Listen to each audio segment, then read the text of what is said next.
Bonjour, bienvenue sur cette session donc, sur Kotlin. Donc je m'appelle David Zen, je travaille pour une société de services sur Paris, mais on fait également des déplacements en région si nécessaire.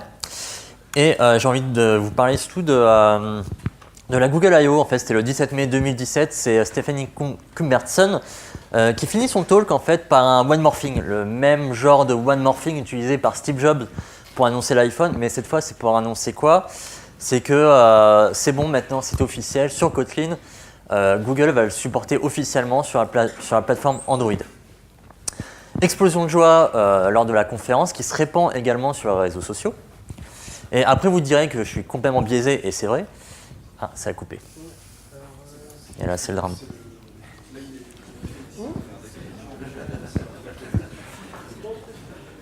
J'ai pas vu où est-ce que ça a coupé. Ouais, mais pourquoi ça a coupé alors que... Je sais pas.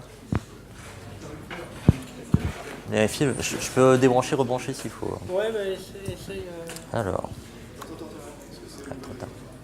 Attends, je rebranche.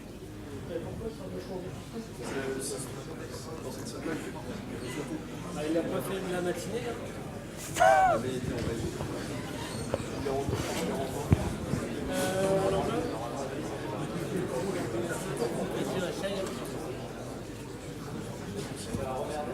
Bah, ça a changé de source.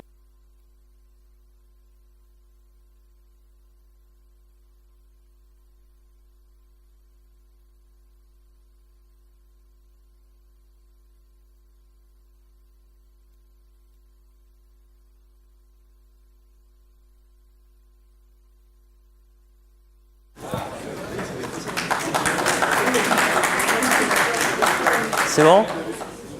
Ok, on recommence. Alors, donc, one morphing, Steve Jobs, iPhone, tout ça.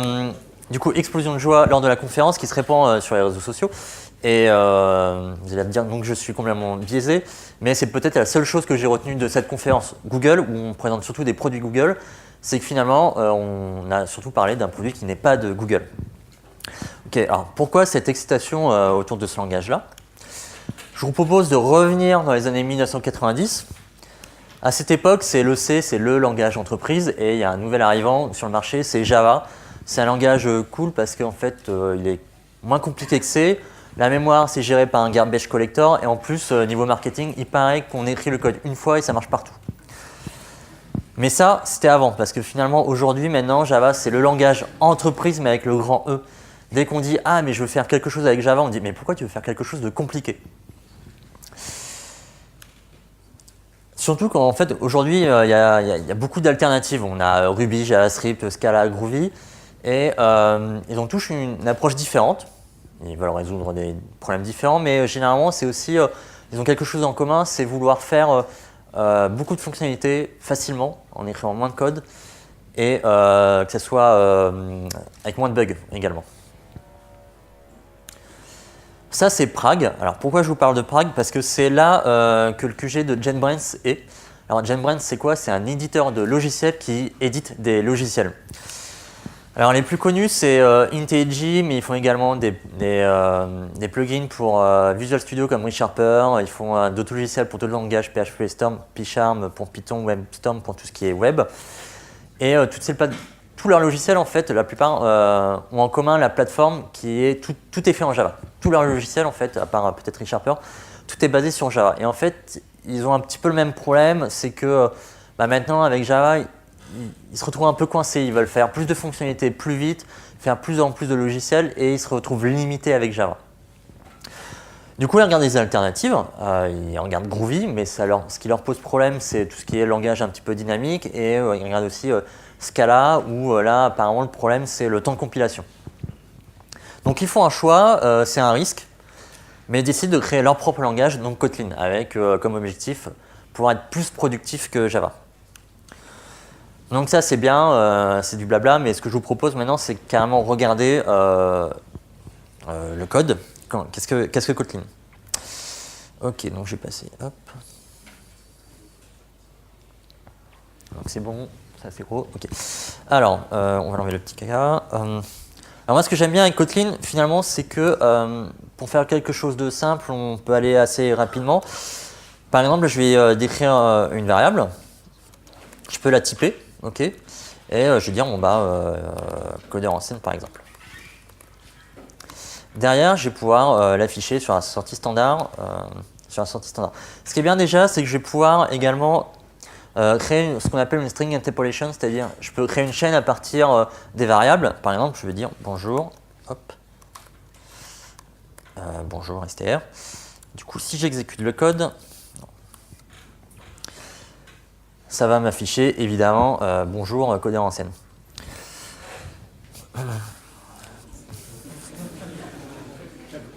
C'est la première compilation qui est longue. Donc voilà. Ce que j'aime bien déjà, c'est tout ce qui est code inutile, on va essayer de s'en débarrasser. Typiquement là, la chaîne de caractères, il peut savoir que c'est une chaîne de caractères, donc je peux l'enlever. Il va faire de l'inférence de type. Okay. Ça, typiquement, Kotlin prend aussi des idées, les bonnes idées de différents langages, C#, Scala. Typiquement, moi j'ai découvert en Scala. On peut faire ça en Kotlin. Autre point intéressant, c'est la différence entre là, je fais val pour value.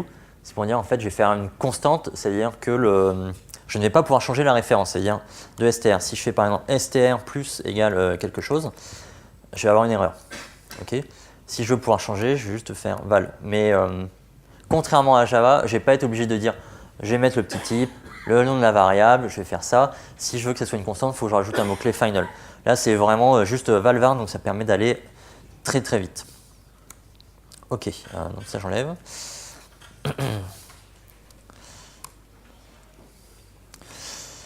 Autre point, c'est sur les méthodes. Ce que je vous propose, c'est je vais faire une méthode très simple, c'est add.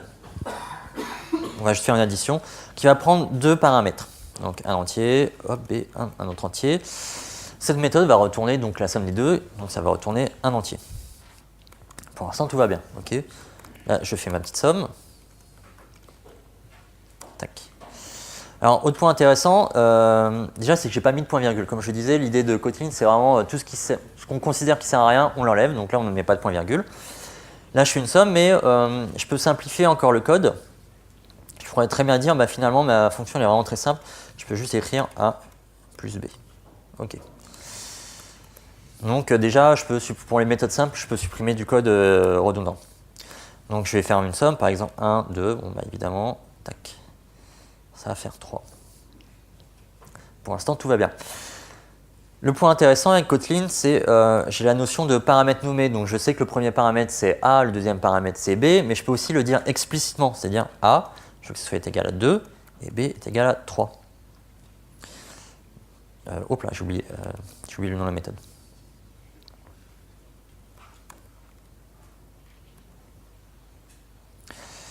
Et du coup, c'est intéressant, c'est que je peux très bien inverser les paramètres si je veux. Hein. L'ordre n'est pas important. C'est super intéressant, par exemple, sur toutes les méthodes où il y a beaucoup plusieurs fois le même type, où c'est est-ce que ça marche, booléen, booléen, booléen, booléen, booléen, booléen, booléen. Du coup, quand vous appelez, c'est ma méthode true, true, true, true, false, false, false, true, et c'est toujours un petit peu compliqué de s'y retrouver. Là, vous pouvez vraiment nommer chaque paramètre. Autre point intéressant, c'est la notion de paramètre par défaut. Donc typiquement, je peux très bien dire par défaut A c'est égal à 0, B c'est égal à 0. Ce qui fait que maintenant, je peux très bien appeler la méthode add, mais sans paramètre. Ça sera 0 plus 0. Et du coup, je peux un petit peu tout mixer. C'est que je peux très bien faire print add 1, 0. Donc ça, je reviens. Ça fait A. Je crois que normalement, je peux faire ça. Je peux mixer paramètres par défaut, paramètres nommés, etc. Donc en termes de possibilités, c'est très large et c'est vraiment très pratique. Moi, j'aime vraiment beaucoup le côté paramètres nommés pour vraiment expliciter le paramètre qui m'intéresse. Ok, alors Kotlin, c'est surtout basé sur la JVM. Donc en Java, on a différents types pour représenter quasiment la même chose. On a la notion de integer, la notion de int, c'est pas la même chose. Kotlin, à ce niveau-là, c'est simplifié, ça veut dire que j'ai des entiers et c'est tout. Okay. Hop. Donc ça, c'est un entier, si je vais le typer. Mais je ne vais pas avoir la notion de type primitif ou quoi que ce soit, tout est objet et comme ça, on n'a plus de problème. Donc on a l'entier, c'est classique. On a vu la chaîne de caractères. J'ai également d'autres types, le double, float, etc. Et en fait, ce qu'on peut voir également, c'est que si je fais une variable, donc b, je vais dire donc un entier qui est un objet, je peux très bien dire, mais j'aimerais bien que ce soit nul. En fait, Kotlin ne va pas l'autoriser. Là, ça met une erreur en disant non, non, ça ne peut pas être nul. Pourquoi? C'est parce que Kotlin vient avec un nouveau type. Ça, c'est pris de C#, je crois, qui est le type nullable. Où grosso modo, je vais dire, mais ma variable, elle peut être égale à une valeur, mais elle peut aussi être égale à nul. Ça, c'est super intéressant, c'est pour éviter tout ce qui est null pointer exception. Ok. Et du coup, dessus, je ne vais pas avoir les mêmes opérations. Par exemple, sur mon A, je peux très bien faire un inc directement. Ok. Par contre, sur mon B, donc, qui est nullable, si je fais inc, on va dire ah, c'est bizarre, tu es sûr de ton coup parce que B potentiellement peut être nul. Donc, je vais avoir un nouvel opérateur qui va être le point d'interrogation et je vais pouvoir lui dire ok, bah B, si c'est pas nul, tu l'incrémentes. Par contre, si c'est nul, tu fais rien. Je peux également forcer pour dire non, mais là, je suis sûr de mon coup, tous les coups, B n'est pas nul. Donc, on a différentes possibilités pour gérer tout ce qui est nullabilité des variables. Donc, ça, c'est le type nullable, mais Kotlin vient aussi avec des nouveaux types. Par exemple, le type unit, en gros trait. Grosso modo, unit, ça veut dire, c'est un petit peu comme le void de Java, c'est finalement je retourne rien. Pourquoi on a un type unit? C'est parce que toutes les fonctions retournent systématiquement quelque chose. C'est-à-dire que si j'affiche quelque chose sur la console, bah, je vais retourner rien. Donc je vais retourner unit. Typiquement, là, je peux très bien faire println toto, et le résultat de unit, ça va être unit. C'est juste une variable, une valeur qui est unit pour représenter finalement l'absence de résultat. On a également le type any. Et là, pareil, grosso modo, c'est un petit peu comme le type object en Java. Ça veut dire que je peux assigner tout et n'importe quoi. Là, j'ai assigné 3, mais je pourrais très bien mettre une variable, une chaîne de caractères. Le dernier type que je trouve intéressant, qui n'est pas forcément facile à comprendre, c'est le type nothing. C'est quand en fait on ne peut pas retourner quelque chose.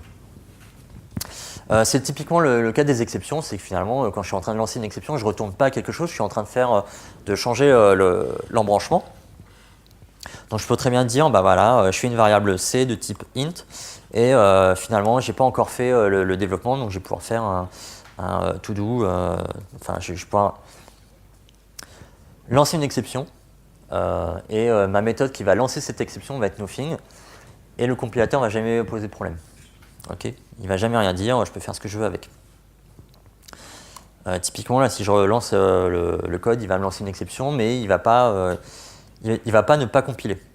Et ce qui est super intéressant, c'est que par défaut, en fait, c'est bien utilisé dans le langage dans Kotlin. C'est quand vous voulez faire quelque chose, bah, généralement en Java, on lance nous-mêmes une exception en disant « Ah, ce serait bien que tu fasses ça ».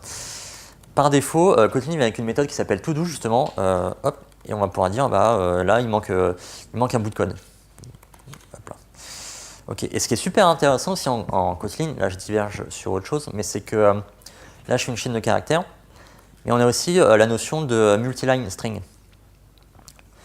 C'est typiquement quand vous voulez commencer à raconter toute votre vie dans une chaîne de caractères, c'est toujours compliqué, en tout cas en Java, il faut faire une ligne plus une ligne plus une ligne plus une ligne plus une ligne.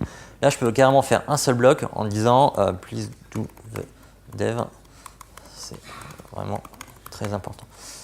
Et tout ça, ça va apparaître en un seul bloc. Personnellement, je fais des plugins pour Gradle, donc un outil de build, et typiquement, quand il y a une erreur, j'ai envie de fournir une documentation explicite. Et ce type de chaîne de caractères sur plusieurs lignes, c'est super pratique pour justement raconter vraiment, mettre un bout de documentation directement dans le code. Ok. On a vu les différents types. Maintenant, ce qui serait intéressant, c'est de voir un petit peu tout ce qui est orienté objet. Donc là, j'ai défini une classe. Donc tout de suite, déjà, pour ceux qui connaissent Java, normalement, il faut que je fasse une classe, il faut que je mette tous les champs, il faut que je fasse des getters, des setters, etc. Là, c'est très simple. Si je veux uniquement des getters, je déclare mes champs en val. Donc là, typiquement, sur ma classe personne, j'aurai que des getters. Mais si je veux getter setter, je le mets en var. Tout de suite, une classe qui prenait 20 lignes en Java, c'est une ligne en Kotlin. Donc ça, typiquement, c'est repris de C#, je crois. Hop. Le point intéressant, tout de suite, c'est que donc, là, je peux, comme je disais, j'ai des getters, j'ai cette notion de propriété. Donc je peux afficher le nom, le prénom, etc. Par contre, si j'affiche directement la classe, je retrouve un petit peu ce que j'ai en Java, c'est-à-dire que le toString par défaut, grosso modo, c'est la référence de l'objet. Ça, c'est pas toujours hyper intéressant. Et Kotlin vient en fait avec la définition de data class, c'est pour tous les objets vraiment un petit peu métiers, etc. Vous pouvez rajouter le mot-clé data devant. Et tout de suite, si je relance, Kotlin va rajouter automatiquement des méthodes sur cet objet. Par exemple, le toString, il va être généré automatiquement à partir des champs. Mais il va me rajouter également le equals, le hashcode, donc ce qui est important en Java, et également une méthode copy, que je trouve hyper intéressante. C'est là que je vais pouvoir faire une copie de l'objet, et en plus la méthode copy a comme paramètre nommé tous les paramètres du constructeur, ce qui fait que je veux faire une copie de cette personne, et je vais lui dire, finalement je veux changer le last name, je veux que ce soit Do, etc. Donc pour représenter tout ce qui est objet métier, les data classes, je trouve ça super intéressant. Ok.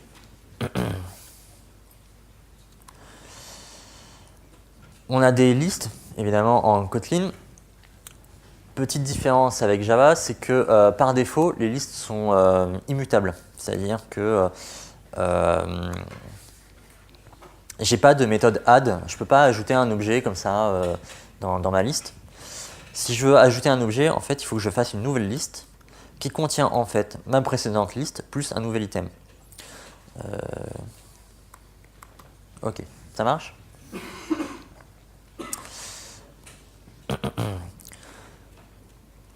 Sur mes listes, j'ai quasiment la même API qu'en Java, sauf que personnellement, moi je la trouve plus simple parce qu'en Java, on passe par cette notion de stream, etc. Là, tout de suite, je peux directement manipuler la liste. J'ai pas besoin de rappeler une autre méthode. Donc, par exemple, first name, donc ça va être tous les names là. Je peux la manipuler pour dire, je vais les mettre en minuscules. Et si vous faites du Java, tout de suite, c'est beaucoup plus court. J'ai pas besoin d'appeler la méthode toString, la méthode collect, etc. Je manipule directement la liste. Et en plus, au niveau de l'API, ils ont rajouté pas mal de choses. Des méthodes, par exemple, si je veux zipper deux listes, c'est-à-dire zipper, c'est je prends chaque élément de chaque liste et je vais pouvoir les associer. Par exemple, je vais pouvoir zipper first name et last name. Du coup, je vais avoir le last name là. Là, je vais avoir le first name. Hop là, j'ai une petite erreur de syntaxe. Et je vais pouvoir faire de l'associatif. Je vais pouvoir les manipuler. Je vais même pouvoir faire utiliser ça. Tac.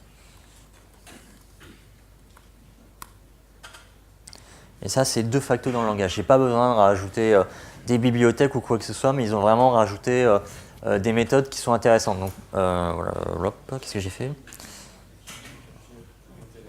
Est-ce que je me suis planté? Ouais, ok. Non. Ouais, ok. On va faire plus simple. A, B.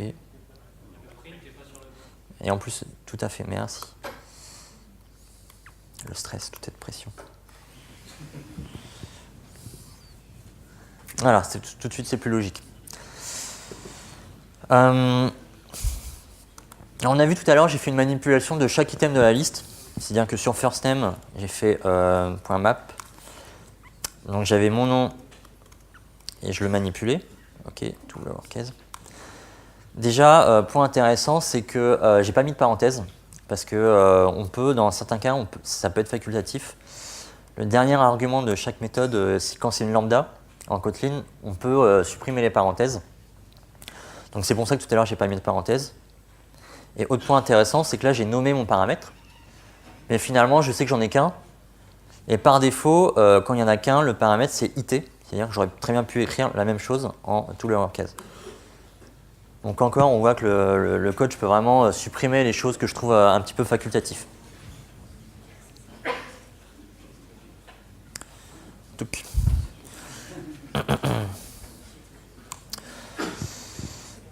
Alors, il y a une fonctionnalité que je trouve vraiment hyper intéressante en Kotlin. Donc, je vais refaire une liste. Ok. Je vais faire une liste de Toto, Titi, Tata. Je vais encore comparer avec Java, mais grosso modo, si je veux récupérer les éléments, le premier élément de la liste, le deuxième élément de la liste, je suis obligé de prendre, ok, je prends l'index 1, je prends l'index 2, etc. Et je suis obligé de faire à chaque fois une déclaration de variable. Le destructuring variable, grosso modo, c'est en un coup, je vais dire A, B, C. Et je vais dire, ok, je vais prendre la liste et tu vas prendre le premier élément, ça va devenir A, le deuxième élément, ça va devenir B, le troisième élément, ça va devenir C. Ce qui fait que si je print A, ça va m'afficher Toto. Ça marche pour les listes, mais en plus, ça marche également pour, on a vu tout à l'heure, donc les data classes. Donc je vais me permettre de remonter, de prendre personne. Hop. Ma petite classe personne, je peux très bien la redéclarer. Hop. Oula. BBB. Mais finalement, je veux que le last name. Non, je vais mettre. Je vais récupérer les propriétés sans forcément modifier l'objet. Je vais pouvoir faire ça. Tac. Et du coup, derrière, je récupère directement les champs de l'objet. Du coup, si vous voulez vraiment récupérer juste un champ, c'est intéressant. C'est bon pour l'instant? Alors, très bonne question. On va essayer. Mais, tac. Là, ça ne marche pas. Ce qui est logique. Hein. Sur une liste, c'est différent. Il va peut-être vouloir compiler, mais ça va planter au runtime. En disant, il ne peut pas, il n'y a pas assez d'éléments et ça crache.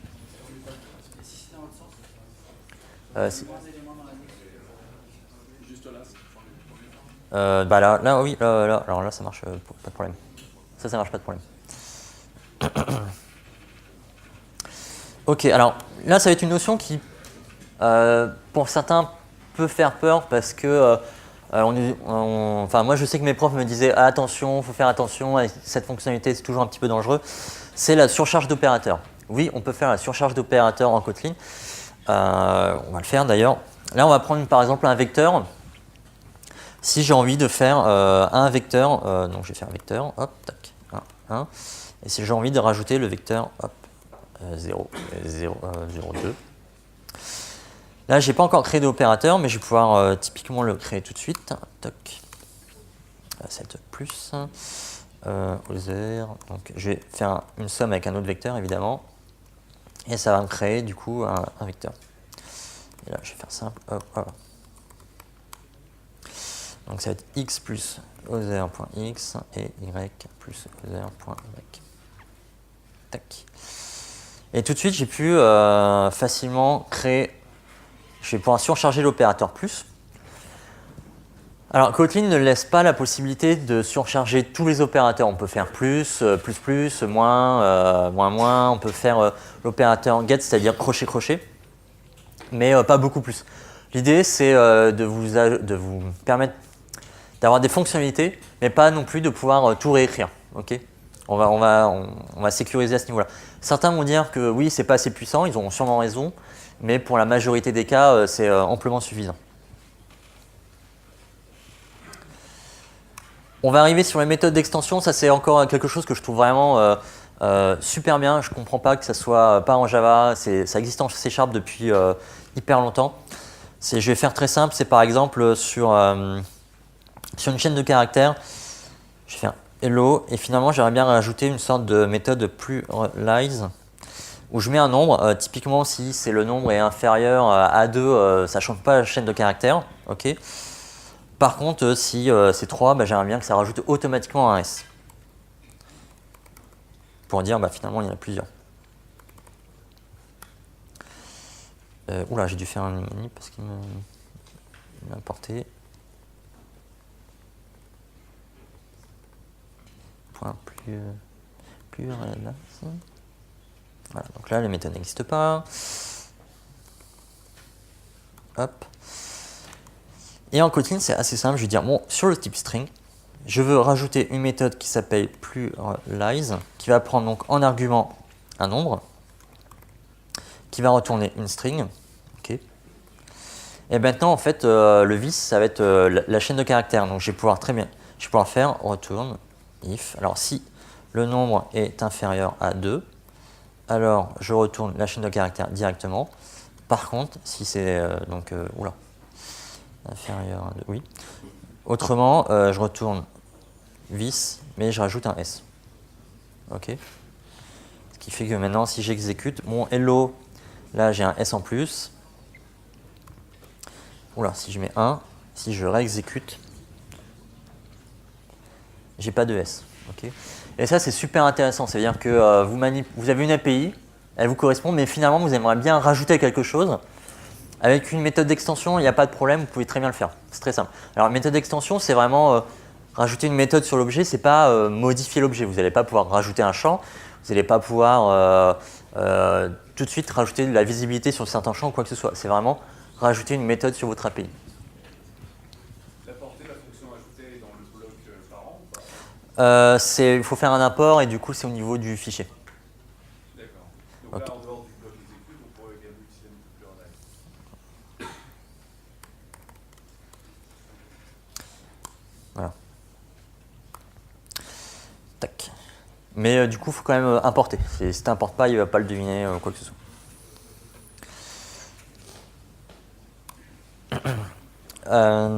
Donc ça, c'est une autre notion. Donc on a tout ce qui est when, aussi en Kotlin. C'est une sorte de switch case un petit peu plus avancé. Mais ce qui est intéressant, c'est quand on commence à le manipuler également avec des sealed classes. C'est quoi une sealed class? Finalement, je vais le montrer tout de suite. Tac. C'est ce type de classe où finalement je définis un type qui est option. Et je vais lui dire, finalement, option, ça sera soit une classe somme, soit une classe de type non, mais ça ne peut pas être autre chose. Je vais définir l'héritage complet, c'est soit ces deux classes, ça ne peut pas être autre chose. Ce qui fait qu'au niveau de l'arbre d'exécution, je vais limiter les possibilités.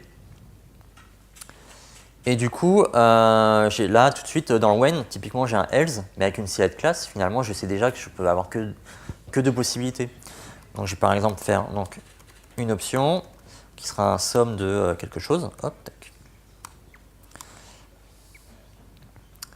Donc ça ne veut plus rien dire, donc ça je vais l'effacer. Si c'est un somme, je vais retourner je vais faire trad.value, object plutôt. Si c'est. Oula. Oula, qu'est-ce que je fais là? Tac. Si c'est un non, je vais retourner carrément autre chose. Tac. Alors pourquoi il n'est pas content? Parce que c'est pas le bon type. Ok, c'est parce que. Bon. Tac.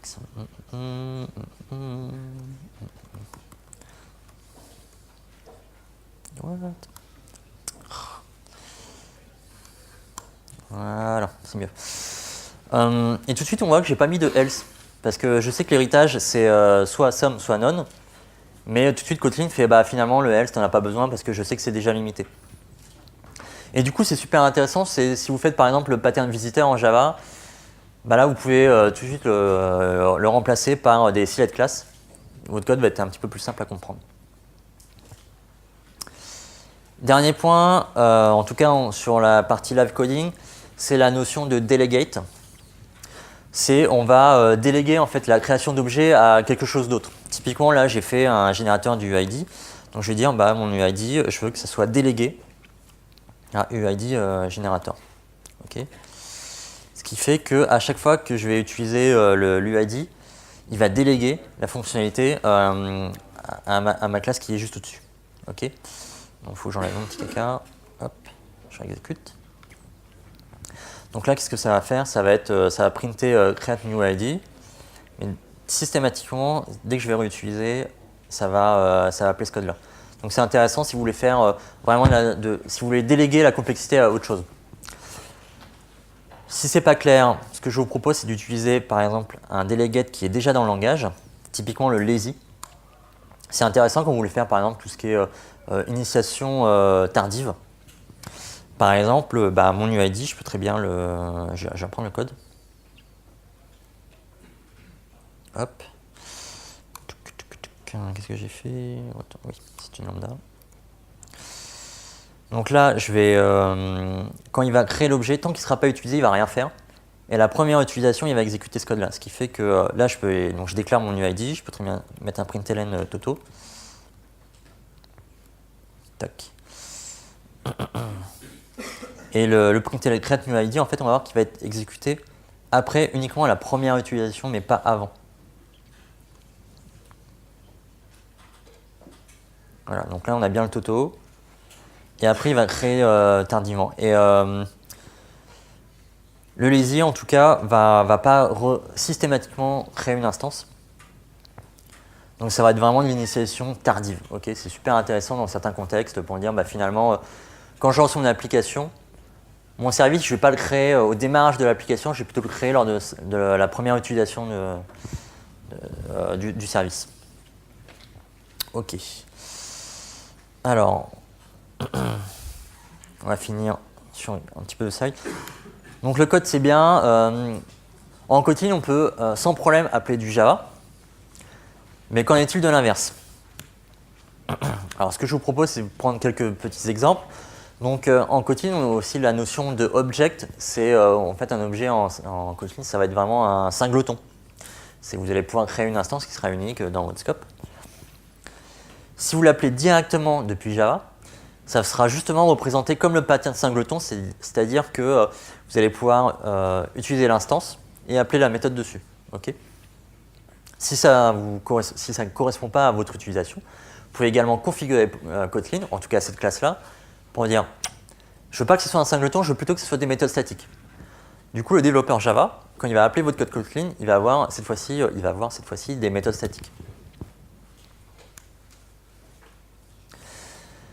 Les méthodes d'extension, la petite fonctionnalité que j'adore, ok, ça c'est cool en Kotlin, c'est hyper simple, mais en Java, comment ça marche? Est-ce que je peux donner mes méthodes d'extension au développeur Java?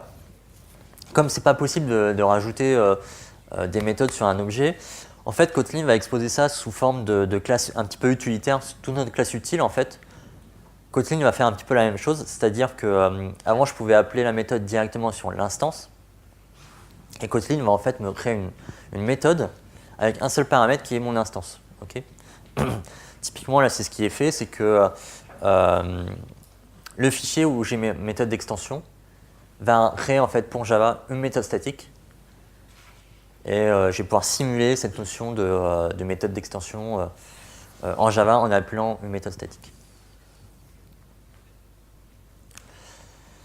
Mais en Kotlin, on a également des fonctionnalités comme les types réifiés et l'inlining de code, où grosso modo, c'est je prends du code et je ne vais pas appeler ce code-là, je vais plutôt le copier-coller directement dans le code et c'est le compilateur qui va le faire. Ça, en Java, c'est pas possible. Donc, comment c'est représenté en Java? Du coup, ce que j'ai fait, c'est que j'ai compilé une classe Kotlin et après, j'ai décompilé pour voir un petit peu qu'est-ce que ça représentait en Java. Et en fait, à ce niveau-là, les développeurs de Kotlin, tout ce qui n'est pas transposable en Java, en fait, ils vont vous empêcher l'accès. Typiquement, ma méthode locate, donc qui était inlinée et réifiée, je ne peux pas le faire en Java. Du coup, elle est marquée comme private et final dans ma classe en Java, ce qui fait que je n'ai pas la possibilité de l'appeler directement. Donc les fonctionnalités qui ne transposent pas en Java, simplement, ne vont pas être utilisables directement en Java. On ne va pas avoir un comportement un peu bâtard où c'est je peux appeler une fonctionnalité, mais ça va marcher qu'à moitié. Les fonctionnalités d'un langage, c'est bien, mais ça ne suffit pas pour que ça prenne, pour que tout le monde utilise ou quoi que ce soit. Et à ce niveau-là, Kotlin, j'ai l'impression qu'il y a un aliment des planètes, en tout cas pour Kotlin, c'est que l'écosystème commence à être là ou est carrément là. On va rapidement parler d'Android. Typiquement, voilà, Kotlin, c'est devenu officiel sur Android. C'est supporté par Google, c'est-à-dire qu'aujourd'hui, vous pouvez écrire du code Kotlin. Google va vous garantir que demain, ils ne vont pas casser la compatibilité, ça va continuer à marcher. Donc déjà, c'est un gros écosystème qui peut passer sur Kotlin. Mais on commence à avoir d'autres outils qui passent, ou en tout cas qui commencent à adopter Kotlin. Par exemple, Gradle, les scripts de build, tout est écrit en Groovy. Là, ils sont en train de commencer à passer comme langage par défaut. Enfin, c'est leur objectif en tout cas, c'est que Kotlin devienne le langage par défaut pour écrire des scripts Gradle. Spring Framework, donc c'est un framework qui est fortement utilisé côté back-end en Java. La nouvelle version vient avec des fonctionnalités pour Kotlin, c'est-à-dire que ce qu'ils vous garantissent, c'est que vous utilisez Spring avec Kotlin, ça va marcher. Et en plus, ils rajoutent des méthodes spécifiques pour Kotlin pour utiliser le framework plus simplement. Donc ça, c'est un framework Java qui commence à rajouter des fonctionnalités sur Kotlin, mais on voit aussi apparaître des nouveaux projets qui sont spécifiquement pour Kotlin. Donc typiquement ici, c'est catégorie, je crois, où grosso modo, ça rajoute vraiment des types fonctionnels pour Kotlin. Et c'est fait vraiment, le premier objectif, c'est que ça marche avec Kotlin. Alors maintenant, la question, c'est finalement, est-ce que Java va disparaître? Est-ce que Kotlin va manger Java? Est-ce que finalement Kotlin sera le seul langage sur la JVM? Ou en tout cas va remplacer Java? Pour moi, ça dépend beaucoup d'Oracle. C'est finalement que va faire Oracle. Est-ce que Oracle va rajouter des fonctionnalités assez rapidement pour que Java reste toujours un langage intéressant sur la JVM? Autant il y a quelques mois, je vous aurais dit j'ai des doutes parce que Oracle a du mal à rajouter des fonctionnalités ou quoi que ce soit. Mais depuis peu de temps, j'ai l'impression qu'ils sont en mode on va rajouter de la fonctionnalité très très rapidement. Typiquement, il y a des fonctionnalités, je pensais qu'ils allaient arriver dans 3-4 ans, j'ai l'impression qu'elles vont arriver demain. Donc mon avis sur la question, c'est non, actuellement, sauf si Oracle fait un petit peu n'importe quoi, Kotlin ne va pas devenir le langage de référence sur la JVM, ça devrait toujours être Java. Par contre, je pense que l'adoption de Kotlin va être assez forte et il pourrait devenir un des premiers langages alternatifs sur la JVM. Merci pour votre attention. Si vous voulez savoir ce que peut apporter Kotlin sur vos projets, n'hésitez pas à venir me voir. Et si vous avez des questions, je suis ici pour y répondre.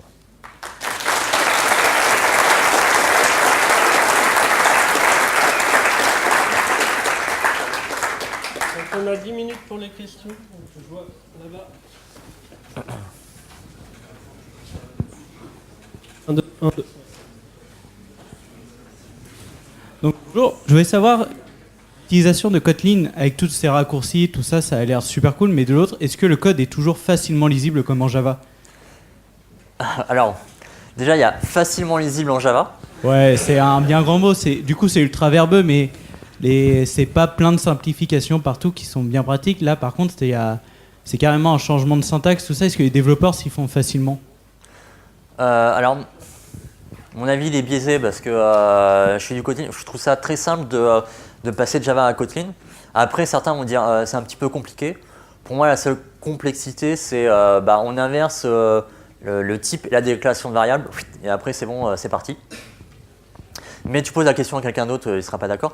Pour la lisibilité, c'est pas le langage qui fait que ton code il est plus lisible ou pas. Hein. Finalement, c'est. J'ai pas dit ça. Non, c'est pas le langage qui fait que ton code il est lisible ou pas. C'est toi. Si t'écris n'importe quoi, c'est pas lisible. Mais que ce soit en Java, en PHP, en Scala, en whatever, voilà. C'est pas le langage qui rend moins lisible.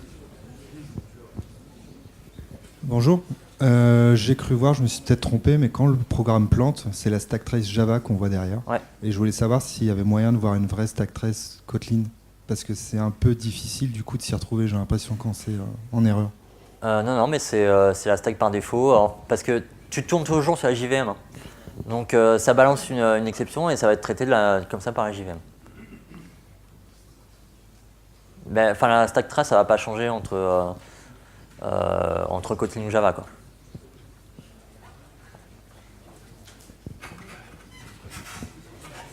Il y a Java 9 qui est sorti récemment et est-ce que l'intégration de Kotlin avec Java 9 est déjà faite ou comment ça se passe avec la nouvelle JVM? J'ai pas essayé, j'ai pas l'info, donc je peux pas te répondre. D'accord. Mais c'est un point intéressant. Il faudrait regarder sur le blog de Kotlin, mais je pense qu'ils sont un petit peu sur le sujet parce que IntelliJ, pareil, ils ont essayé d'intégrer assez rapidement Java 9. Donc je pense que pareil sur leur langage, ils vont essayer de l'intégrer rapidement si c'est pas déjà fait. Oui, une question que j'avais, c'était à propos justement des opérateurs d'inlining que la JVM fait au runtime également en Java de base. Ouais. Est-ce que justement ça risque pas de tuer un petit peu Kotlin par le simple fait que cette transpilation vers Java va pas être possible, ce qui fait qu'il y a peu de chances que certaines bibliothèques utilisent Kotlin puisque certaines des fonctionnalités de Kotlin ne pourront pas être utilisées en Java. Typiquement, pour prendre des exemples, tu as bien expliqué que Spring Framework le faisait effectivement, mais à mon avis, c'est plutôt une extension au Spring Framework de base pour avoir du sucre syntaxique pour Kotlin, mais pas spécialement que l'intégralité du framework soit écrit en Kotlin. Alors effectivement, si ton framework se base excessivement sur l'inlining de code, ça va poser des problèmes pour les développeurs Java. Mais ça, c'est un truc à prendre en compte. Quel est le niveau de compatibilité que tu veux. Typiquement, si tu fais une bibliothèque où ta cible, c'est uniquement des développeurs Kotlin, je pense que tu peux y aller sur l'inlining, il n'y a pas de souci. Par contre, si tu veux que ce soit des développeurs Java, effectivement, tout basé sur l'inlining, c'est une erreur. Après, je parlais juste de l'inlining parce que c'était l'exemple que tu montrais qui prouvait qu'il y avait certaines incompatibilités entre les deux langages, mais entre donc les deux implémentations sur la JVM. Mais, ok, merci.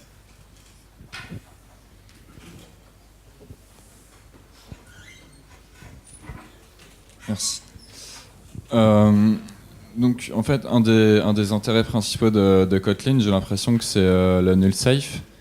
Par contre, vu qu'on va être souvent dans nos programmes être exposé à des interfaces avec d'autres logiciels ou typiquement des API, on peut recevoir des types nuls. Est-ce qu'on risque pas d'avoir en fait dans nos programmes des types nullable et des opérateurs point d'interrogation point pour les méthodes qui risquent de se propager? Oui, si. C'est que tu vas propager, mais finalement, tu vas propager l'information que possiblement ça peut être nul. Déjà, ça c'est fort. Moi, je trouve ça super intéressant, c'est que actuellement, en Java, tu as une chaîne de caractères, mais tu sais pas si elle est nulle. Alors, au cas où, tu fais if différent de nul, tu vois, systématiquement. Alors que là, si c'est pas nullable, tu es garanti que ça sera pas nullable. Enfin, oui, c'est ça, qu'il n'y aura pas nul dedans. Donc, c'est à toi de définir effectivement les API pour dire ça c'est nullable, ça c'est pas nullable, etc. Merci.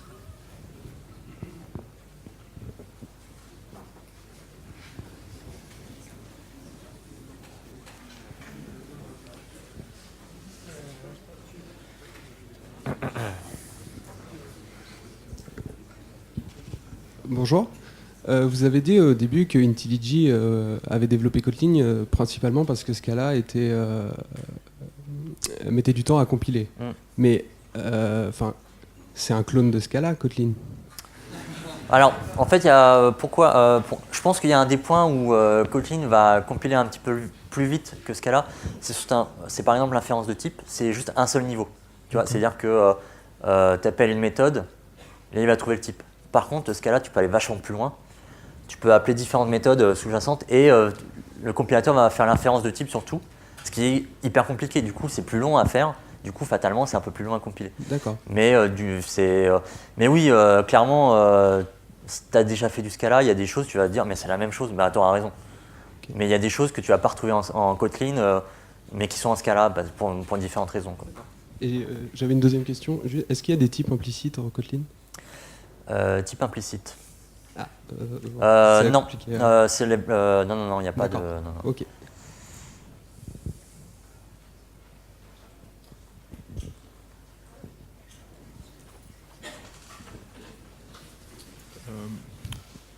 Sur Kotlin, vous avez dit que c'est JetBrains qui l'a créé. Ça va évoluer comment ? Pour Java, on sait que les spécifications, il y a les grands acteurs qui interviennent, ils votent sur la roadmap. Sur Kotlin, c'est JetBrains qui va décider tout seul ou ça va se passer comment ? Alors justement, ça s'était annoncé à la Google I.O., c'est que finalement, le message au début, c'est oui, mais Kotlin, c'est JetBrains, c'est eux qui vont faire tout ce qu'ils veulent, etc. Le message qu'a aussi véhiculé Google, c'est finalement, non, on est en train de travailler avec JetBrains pour créer une fondation, pour que ce soit la fondation qui pilote le langage et que ce ne soit pas uniquement JetBrains qui sera derrière.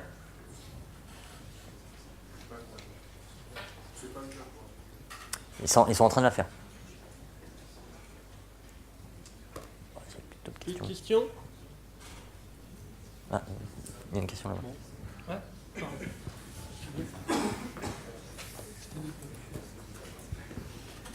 Si on parle d'un point de vue purement métier, en quoi Kotlin, à part pour Android, peut être plus intéressant que Java ? C'est par exemple pour la description de tous tes objets. Tu vois, en Java, il faut faire les champs, les getters, les setters, les equals, le hashcode. Tu rajoutes un champ, il faut refaire le hashcode, il faut refaire le equals, il faut refaire le toString. Pardon ? La KDI, on peut l'automatiser, le gap n'est pas exceptionnel. Si on prend que ça, est-ce que ça vaut le coup de refaire un Alors, si tu utilises le langage que pour ça, non, c'est pas intéressant. Sauf que ça apporte plus sur des domaines métiers où on va avoir un vrai gain de valeur. C'est que justement, tu vas pouvoir... Alors, il y a aussi la notion de data class, c'est que finalement, tu vas pouvoir également, ces métiers et techniques, c'est que tu vas pouvoir créer des objets immutables facilement. Okay, et ça, en Java, c'est galère. Parce qu'il faut mettre des finals partout, il faut faire un objet copy, tu t'arraches les cheveux, etc. Voilà, ça, c'est un point. Donc, il y a toujours, effectivement, moi, ce que je considère, même si tu ne seras pas forcément d'accord, c'est la flexibilité de pouvoir rajouter un champ et tout ce qui est derrière, c'est géré automatiquement. Il y a le equals hashcode, c'est-à-dire que je n'ai pas besoin de vérifier que le développeur a correctement implémenté le equals hashcode. Ça va être fait automatiquement sur les différents champs. Mais utiliser un nouveau langage uniquement pour ça, c'est pas forcément intéressant, quoi. Sauf si tu as vraiment une forte contrainte à ce niveau-là. Par exemple, si tu fais fortement tout ce qui est du multithreading, ça peut être intéressant. Mais si c'est pas le cas, changer pour changer, c'est pas forcément intéressant. Une question ? Dernière, c'est la dernière. Bonjour. J'avais une question sur les data classes. Souvent, c'est intéressant effectivement pour faire les POJO, nos objets modèles. Et souvent, les objets modèles, ça représente des objets de la base de données. Et souvent, justement, le equals et le hashcode, on ne prend pas l'identifiant de l'objet dans la base, parce que quand on fait une égalité d'objets, on ne veut pas prendre l'ID auto-incrémental de la base. Et du coup, la data class, j'ai l'impression qu'on ne pourra pas s'en servir pour tous ces objets-là. Ou est-ce qu'il y a une astuce ou un truc pour... Alors, j'ai testé avec JPA si effectivement on pouvait matcher la base de données, etc. Mais il est vrai, effectivement, je n'ai pas regardé si on pouvait exclure un champ du equals hashcode. Donc, comme ça, je n'ai pas la réponse, il faudrait que je regarde. Ok. Merci beaucoup. Merci.